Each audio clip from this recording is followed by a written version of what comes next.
And welcome everybody to the Bangers and Classics podcast, and that's with me, James Rupper, and him, David Malloy. And where do we find ourselves this week, David? I'm not at all sure. We are in the year of 1982. Oh, right. Yeah, it was quite a good year, as I recall it. Could have been better in many respects for me. In fact, actually, it was a pretty crap year now I think about it. Scratch that. But never mind.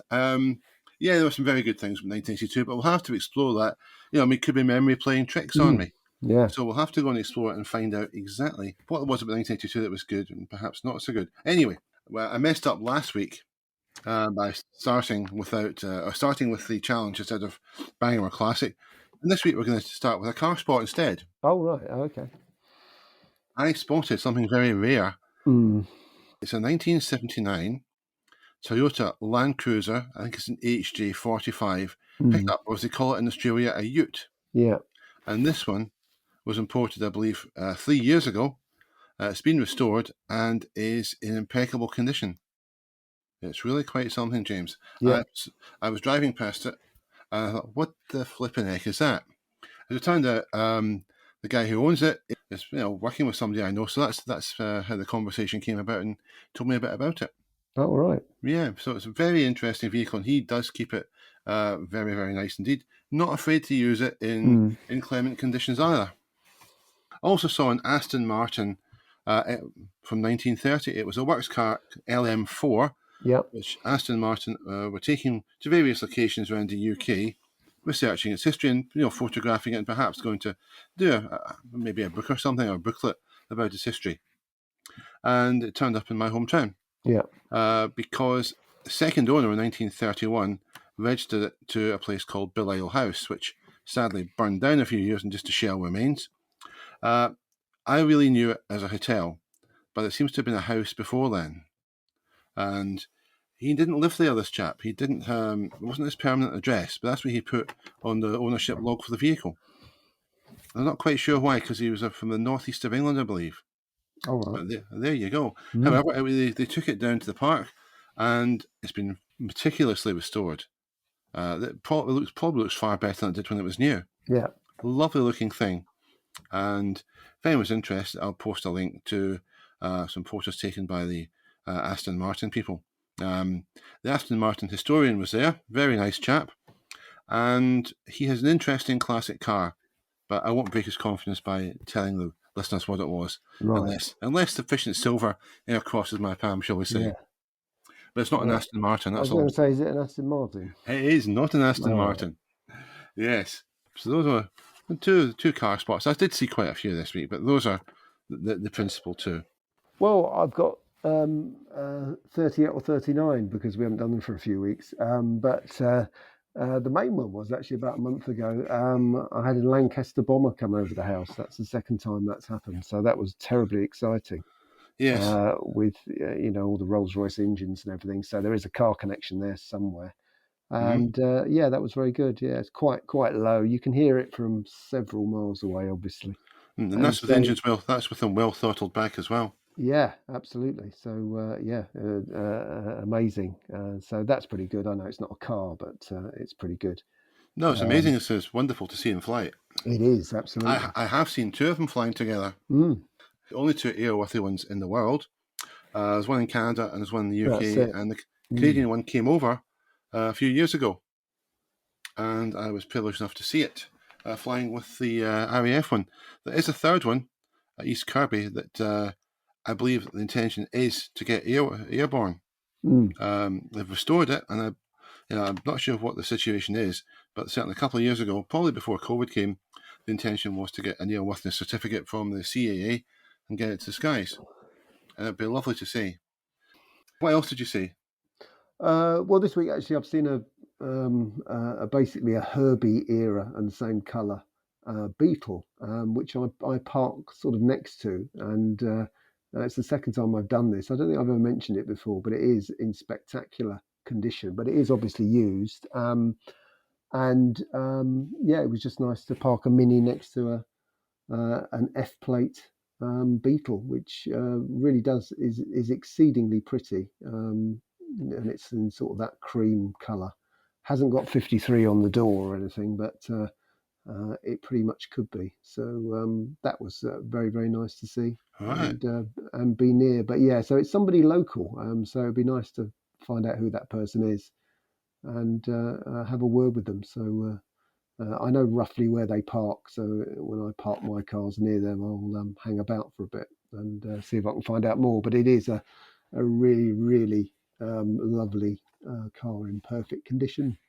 But it is used, and that's the main thing. It's not in a museum or anything like that. So yeah, that's it. I've got loads of others but I won't bore you with those. Those are the standouts from the recent weeks. Right, jolly good. You've been a busy boy then, spotting things. Yeah, I have. Yeah, no, I do. I write them down in a diary, David, and and only I can understand what I've written down. But Secret Diary of James Ruppert, age 13 3/4. Yeah, and a bit. I would actually say to anybody to keep a diary, because when you get older, you cannot remember the year you went somewhere. You cannot remember so many things, and if you had a diary, it would make it a lot easier. I presume that's the point of keeping a diary. But there you go. It's a bit late. Too late to start now. I've got a very, very good memory, so I don't need a diary. I don't have one. Yeah, it's always commented upon how good my memory is, but never mind. What's your name again, by the way? Pardon? Exactly. Yeah. Hearing's gone as well now. Anyway, it's time for Banger a Classic. And 1982, James, saw some interesting cars launched. We had the Ford Sierra, we had the Citroen BX, and we had the BMW 3 Series E30 model. And breaking with tradition, we're going to do a German car on this. It's going to be the BMW E30. Right. Obviously the 3 Series. Introduced in 1982. Obviously, James, you've got an interest in this, having an E21. I do, yes, I do have an E21, and also I was in the vicinity when the E30 was a very, very new car indeed. Of course, yes, you worked for BMW Park Lane, didn't you? I did, yeah, that's right. So that was an extremely new vehicle, which everybody wanted at the time. Well, I didn't. Well, you didn't, but then, there's the reasons for that, David. You're a very strange creature, and you probably want something French, but and it is the 40th year, because Citroen have been going on about the 40 years of the BX, haven't they? And I did used to see one locally for a bit, and I haven't seen it for a while. That's an estate. Still very useful vehicles. There was a good German car launched in 1982. Do you know what it was? No. Yeah. 944. All right. Okay. Anyway, James, the E30 3 Series reputation is on the line, and let's hear your thoughts. Well, I don't think it's on the line. It's not on. I don't think it's ever been questioned, David. I just questioned it. It was the car which changed really everything. That's when I would meet people in a showroom who had their company car budget that would stretch to a Granada, and they would they'd take a very low spec 316 BMW E30 because it was a BMW rather than being some old Granada that everybody else has. Whatever the merits of a Granada are, but one can say it very much changed the landscape. It was the death knell for the standard rep car in a way. And that is a shame. Yes, it is. Yeah, in some ways, if that's true, I mean, if your theory is correct, if it's accurate, I would say badge snobbery. Terrible thing. Just having a nice car doesn't make you a good person or a better person. So Yabu sucks and all that, basically. To anyone who thinks it does, you're wrong. Well, I don't know about that, David, but it was also a very, very nice car to drive, because if you drove ordinary cars at the time and then you drove a BMW, you really could tell the difference, and that's why people bought them. The oversteer for one thing in the wet would certainly mark out that it was a rear-wheel drive BMW. They were quite bad for that. Be honest, James, they weren't exactly the best handling cars in the world, especially in wet conditions. Well, I don't know that. Once you got used to them, I wouldn't say that at all. I think it probably just exposed, certain drivers who, couldn't, just couldn't adapt to that. No. I've heard this story before, and that was originally a claim made, I think, by, was it Derek Hurlock of AC, about the 3000 ME's somewhat wayward rear end. And he said that motoring journalists couldn't drive it properly. That was the problem. Yeah, well, he might have had a point there.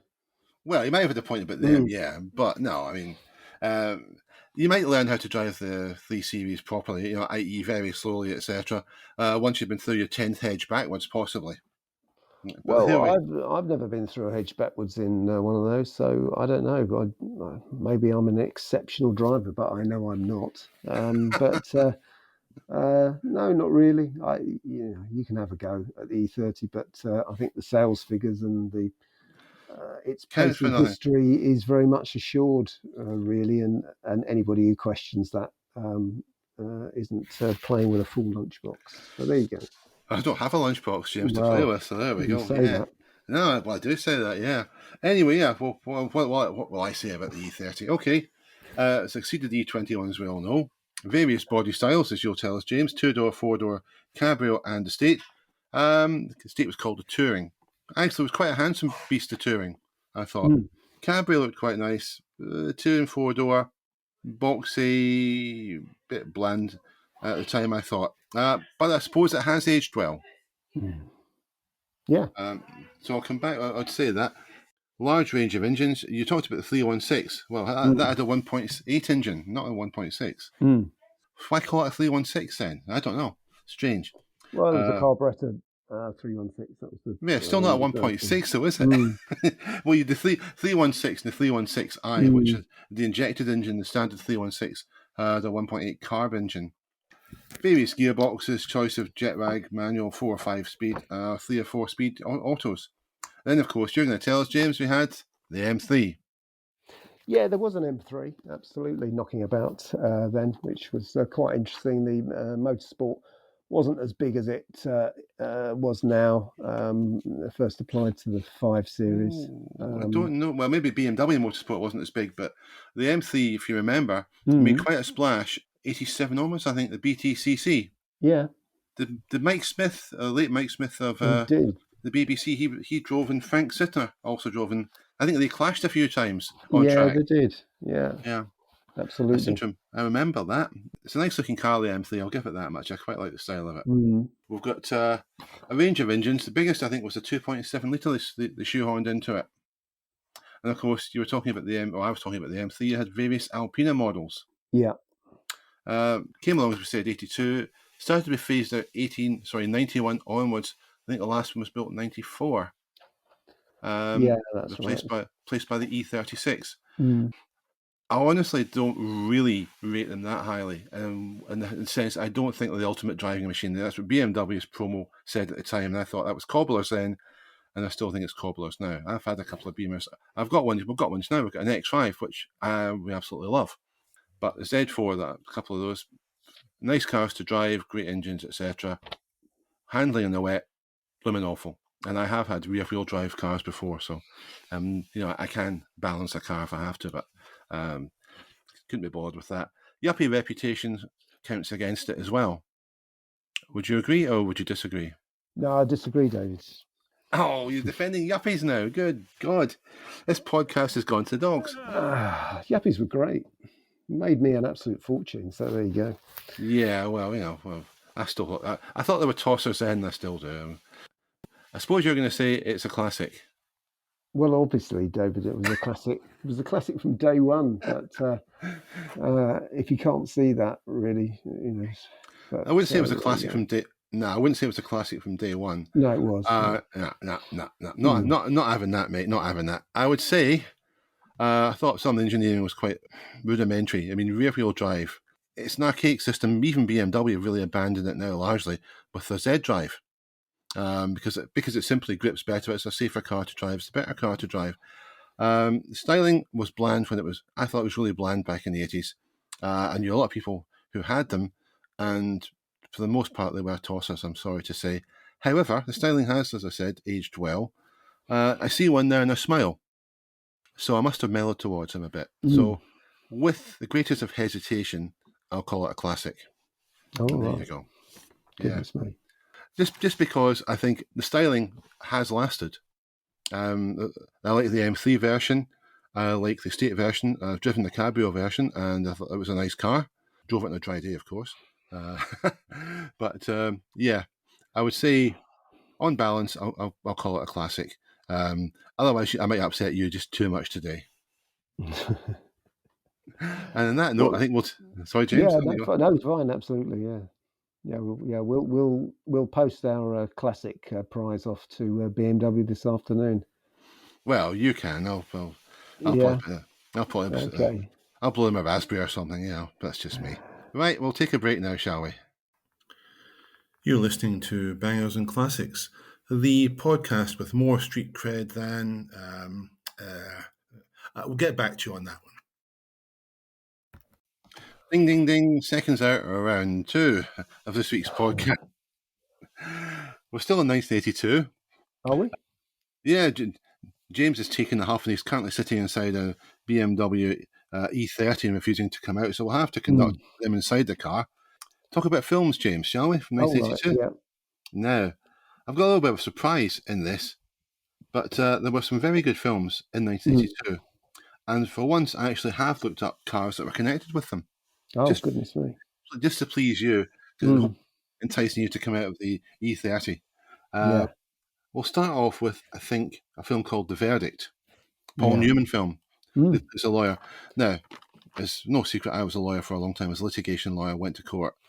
And most films about the law and TV programs are absolute crap because they don't show it as it really is. People asking questions out of sequence, asking questions you wouldn't be allowed to, judges interfering in ways they're not allowed to, so on and so forth. It's garbage. Verdict, however, is a good film. Paul Newman is very good in it. There were some interesting cars in it. There's a Jaguar E-Type. They're not central to the plot, I have to say, but they are there. There's a Plymouth Grand Fury and also a Lincoln Continental. But be that as it may, it's just a damn good film. I think Newman got the Oscar for that. Yeah, he did. Right. Deservedly so. I mean, Newman, brilliant actor. Real car man as well, James. Yeah, he was very much so. Very good driver. Yeah, very good driver. I think he won the SCCA Championship in America on something like 4 occasions. Yeah, that's right. And I believe he never spun an E30 either. He kept that E30 on the road. That's because he was a great driver, James. Well, there you go. He had supernatural reflexes, etc. And he didn't drive it in the wet. Didn't rain where he lived anyway. Right, so I had to get that in, folks. So moving on, we have got Tron. Remember Tron, James? I went to see that at the movies. On my own, because nobody else would go and see it with me, as usual. And there was a couple of cars in it, not much, just a glimpse here and there, but one of them was what's called a Ford Club Wagon. Must be an American thing. Looks a bit like a Trans, I suppose. Yeah. But it was in it. Rocky III, James. Did you like Rocky III? No, I wasn't a big Rocky fan, really. Yeah, I'm aware of them. And, all right. Yeah, it's very good storytelling. But, well, Rocky III is my favourite of the bunch. In spite of the theme tune, which I wasn't really fond of back in the day, Eye of the Tiger, I'm still really not. But just enjoyed the performance, cinematography. It was pretty good stuff. Yeah, it's as corny as heck, but it's entertainment. I just view it as that. Some cars in it, though, as well as a bike. There was a Harley Davidson Electric Glide in it, which is always a good thing to see. Yeah. There is a Cadillac Coupe Deville stretched limo and a Maserati Quattroporte. As well, no, Quattroporte only means 4 doors. Sounds better in Italian, really, doesn't it? Yeah, it does. And talking of Cadillacs, there's another one that's got quite a big role in another cracking film, a really great film. You'll probably agree with me on this. 48 Hours. Did you like that? Yeah, I did like that, yeah. Yeah, Eddie Murphy and Nick Nolte. And a film made by Walter Hill, who was in a run of successful films at the time. He'd made Southern Comfort, he'd made The Warriors, a couple of others I've just struggled to remember the names of. But Walter Hill, around about that time, made a number of series of good films. Probably, in that sense, he was second only to John Carpenter. Yeah. But in 48 Hours, Nick Nolte's character, who's a kind of slightly alcoholic cop, drives a really beaten up 1964 Cadillac DeVille convertible. Whereas the crook on it, this maybe is going to your point, James, maybe all the people that were buying 3.5s and E30s were bad guys. He had a rather nicer car. You would think it's a Porsche 356. Yeah. It wasn't. It was an Intermechanica 356.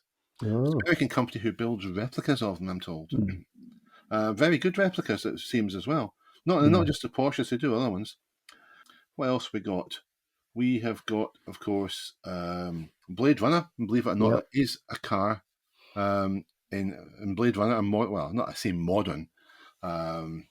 It's a bit closer to the time frame Blade Runner was actually shown in than that depicted by the film. It was a 1960 Imperial Crown Southampton, whatever the heck that is.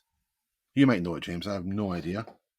No, there's flying cars in it, and I think Blade Runner was set a couple of years ago, and flying cars haven't happened, so I'm very disappointed.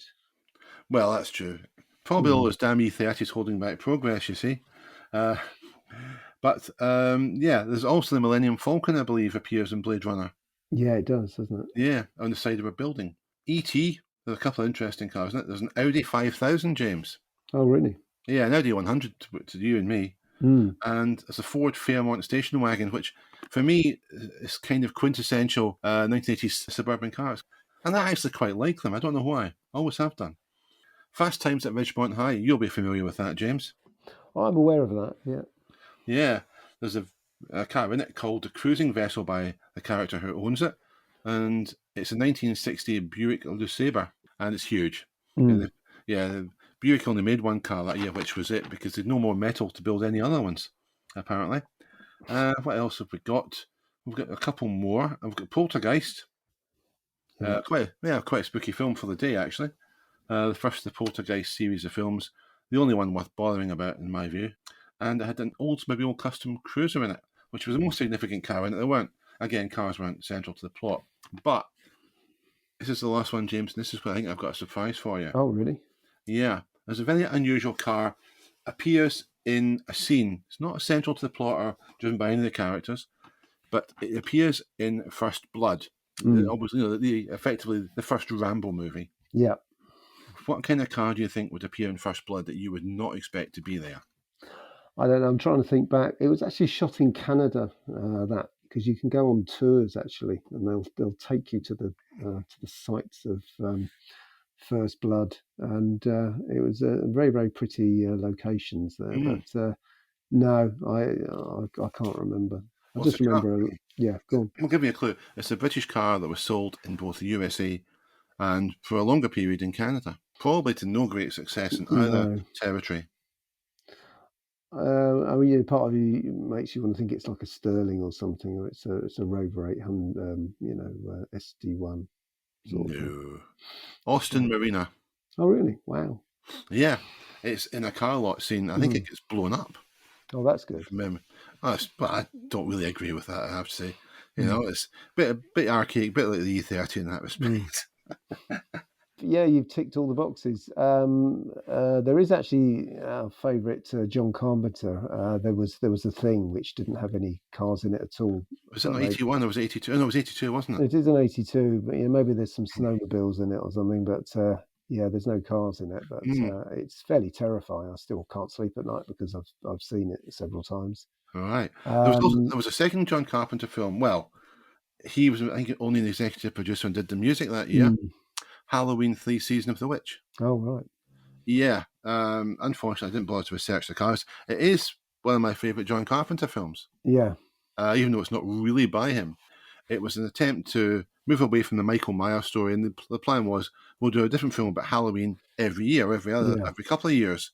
And this one is about basically, effectively an Irish wizard or warlock who plans to make the streets run with blood on Halloween. It's quite a claustrophobic little film in some ways. Yeah.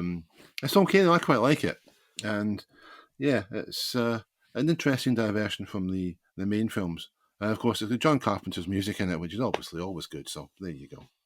Yeah, that's right. Yeah, Steve Martin, Dead Men Don't Wear Plaid, which is very, very funny. When Steve Martin was very funny. And Airplane 2 and all that sort of stuff. Oh, yeah. It was an astounding year for very good films, whereas now you might get one half-decent film a year. I mean, it was just chock full of them, really. It was a terrific year for films. And several of these I actually own in my collection. Probably the majority of those mentioned, actually, I've got on DVD. Yeah. So that's films. I think we should probably do the challenge before we take another break. No, that's right. Well, that's right. Yeah. When James isn't listening, what he does is he says, "No, that's right." Well, no, yeah, and then there's Clint Eastwood Firefox, as we've talked about. Yeah, which is it's an odd film really for Clint, but there you go. Based in a book by was it Craig Thomas, someone like that? Yeah, that sounds familiar. Not a bad film, quite entertaining. And Clint is Clint's just Clint basically. Yeah. So it's all right. But we did the challenge. We did have a challenge for this week. Yeah, I think we should do it. And I think I've got another surprise for you. Oh, goodness me. Oh, yeah. Yeah, I didn't buy a BMW E30. No. It's this week's whipping boy, not the MX-5, just for a change. Challenge is, and indeed was, to find an American car registered in 1982. And that's it. There's no financial limit. In fact, there's no limits at all. You just have to find one that's up for sale. That was registered that year. There's no geographical limits either, James. Oh, goodness me. Yeah. Thank goodness, because there weren't many American cars from 1982 for sale in the UK at the moment. No, well, I'm sure we probably got the same one. No, we didn't. I'm sure we didn't. But you go first and let's find out. Well, I've got a 1982 Cadillac Eldorado Coupe Deville. Oh, definitely drove that. Yeah, and that's it's when they used to design cars in America using a set square, so it's a very rectangular thing, and very, very nice. Apparently, it was restored a couple of years ago, but it looks extremely genuine. It's only done 30,000 miles. Apparently, it's got fresh white wall tyres, of course. And it's £19,000. I don't know. That sounds about okay, I suppose. Yeah, if you like that sort of thing. But I just thought you have to have a Cadillac. But it's funny that the interior is set square as well. It's just everything is box. So it's a big giant Cadillac box. And, did you tick it? I did. Absolutely. Well, there you go. Yeah. Box so. I bought one of those for £19,000. I hope you bought something even more interesting. I think I found something really unusual. You're talking about the Coupe Deville. That was the name of a band John Carpenter was in. And there was a track attributed to a band called the Coupe Devilles in his 1979 film The Fog. Right. There you go. Bit of Anunnaki behaviour for this week. I went looking for something else. I couldn't find anything I wanted in Britain. So I went across to America and I thought, I want something a bit different, away from the ordinary. And I found something I didn't know about. Could be almost anything because there's lots and lots of stuff. I mean, almost everything I don't know anything about. But I didn't realise that. You remember the Chrysler Simca Talbot Horizon, James? I do, very much so, yeah. Do you know there was a coupe version in America? No. Yes. Because obviously in America you had the Plymouth Horizon and the Dodge Omni, which were basically both based on the Horizon platform. It was Horizon was a world car supposed to be. It was and they decided for whatever reason to make a coupe version of the Dodge Omni called the Dodge Omni 024, and it doesn't look great. I have to say, it does not look great. But there you have it. If you thought it wasn't possible to make a coupe version of a Horizon, well, the proof is the Dodge Omni, and perhaps the proof is you couldn't make one. But they tried anyway. Yeah. Apparently, they even did an economy model called a Miser. I mean, could you imagine us having a coupe called a Miser? What a fantastic name! Yeah, down the bar. Yeah, what kind of car you got? Yeah, I'll get a Miser. Girls are going to go for that, Jamesy boy. Yeah. But no. Anyway, I believe the name was changed to the Dodge Charger at some point. But I found one for sale. It's green, 32,000 miles. It has a 4-cylinder, 1.7 litre engine that delivers all of 70 brake horsepower. Goodness me. Yep, automatic. One owner, though. Yeah. Air conditioning. It's got a gold vinyl interior. It's got a very unusual sort of spindly steering wheel. The binnacle on the dash is quite odd. For a coupe, again, this is odd. There's no rev counter. Yeah. But it's got a wonderfully period push-button AM/FM radio. Steel wheels. A lot of people love steel wheels. It has some dents in the passenger door, so it reports the seller. and there's a bit of rust. He says it's almost nothing. There was some rust on the body. But I would have to say, yeah, as a curio, if you want to turn up to the Festival of the Unexceptional, that's a winner. I say this every week, but this is a definite winner. Nobody else is going to have one, and everybody else is going to wonder, what the heck is that, and why did they do it? The good news is, although it's in America, it is in Florida. Yeah. So it's on the right side of the country to easily import. I know it's for sale, but I don't know about the prices. I can't imagine it will be vast anyway. No. So there you have it. That's this week's selections. And you can take them or leave them as you choose. We'll take another break and we'll come back with a final brief section about music. This is Bangers and Classics, the podcast for people who think that Magna Carta was signed at 12:15. So we've just been on the phone to Florida to order that Dodge Omni, but in the meantime, we're going to continue. While we're waiting for it, we're going to continue with the podcast, and this week we're going to cover the music of 1982. I'm sure James has got some favourites from that year. Well, yeah, I've had a look through my cassette collection. I found a load of cassettes actually in a big box yesterday, so that was quite exciting. And yeah, you actually find Simple Minds. Actually, I think New Gold Dream came out. It's on my list, 82. Yeah. Yes. So that's always good to hear. We're very big fans of that. It was a very good year for sort of new romantic-y stuff. You had Duran, if you like that sort of thing, Rio. But the Lexicon of Love, I liked a lot at the time. ABC.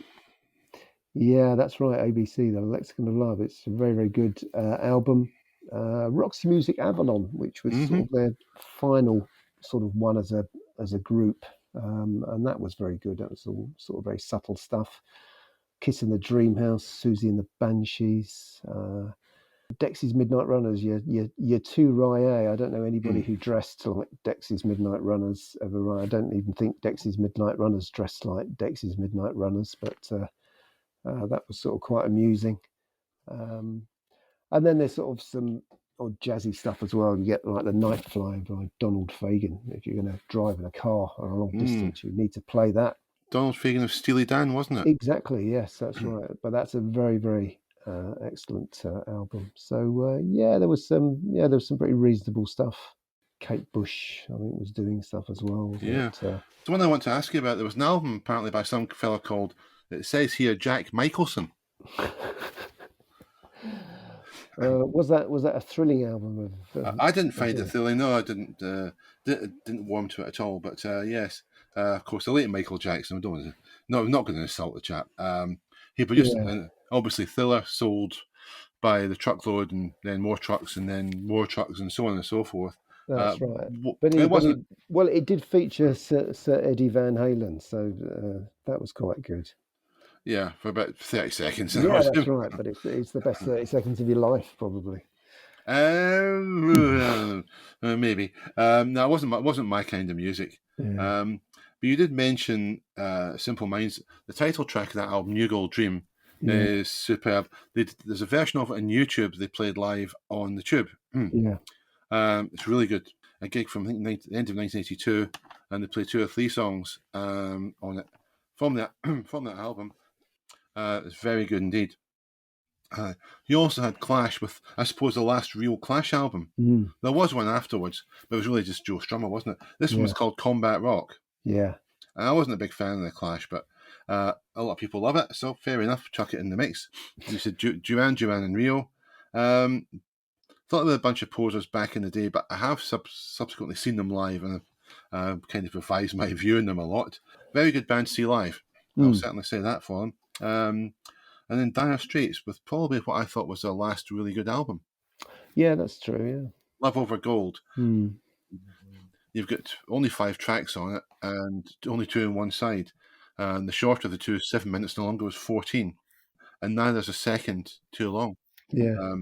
But that was before Brothers in Arms, which I didn't like, and unfortunately that was the end of that for me. Singles, James. Well, we had A Flock of Seagulls, remember them? I do remember them, yeah. Yeah. A song called Wishing If I Had a Photograph of You, which I was a cracking song. We had the Jam as well, with some singles that year, Town Called Malice. But my favourite was the final single. I think it was Beat Surrender. I think it was the last single they did.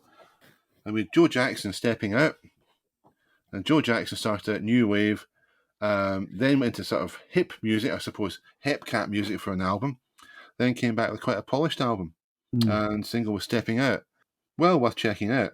It's got a certain vibe to it, a certain feel to it, I'd say. There was an album that a mate of mine bought at school, which features a song called Piss on the Wall. That's probably why I bought it. The album was called, well, I can't remember the name of the album. The single off it, the big hit single, was Centerfold. It was by the G. Giles Band. You might remember that, James. I do remember that, yeah, absolutely. Yeah, not my favourite song. And then, of course, it was a World Cup year, and the Scottish and English football teams had World Cup songs out.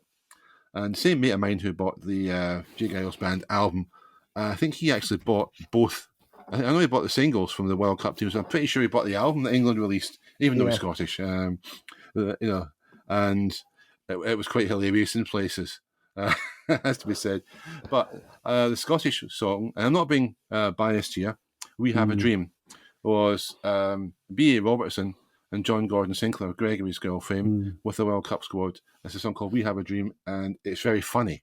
Yeah. More than anything else, it's funny. What a football song should be. It should make you smile. Yeah.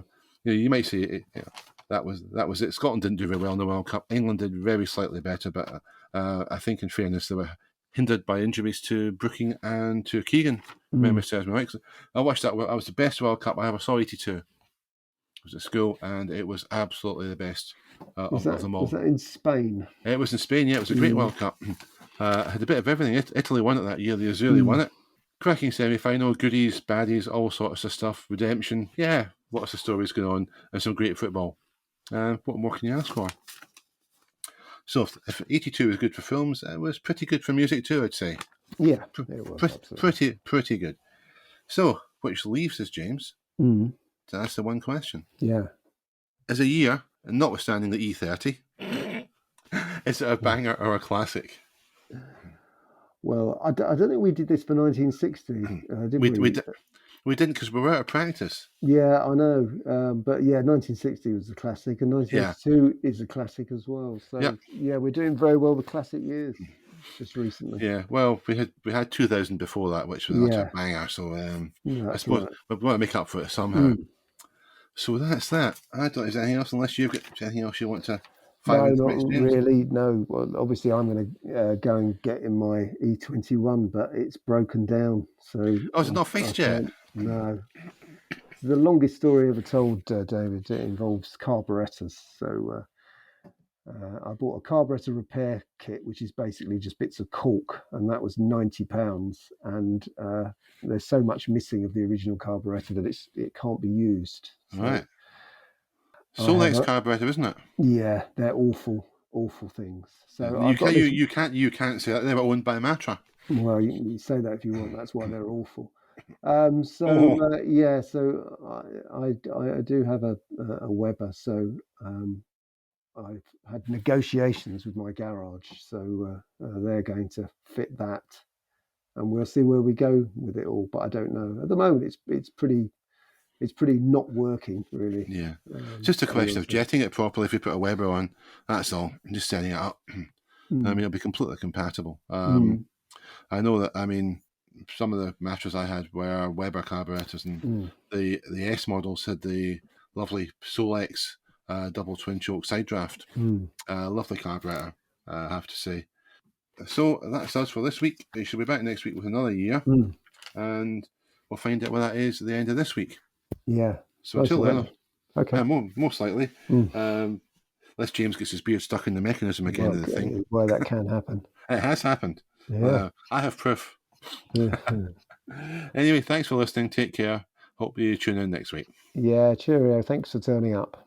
Bye-bye.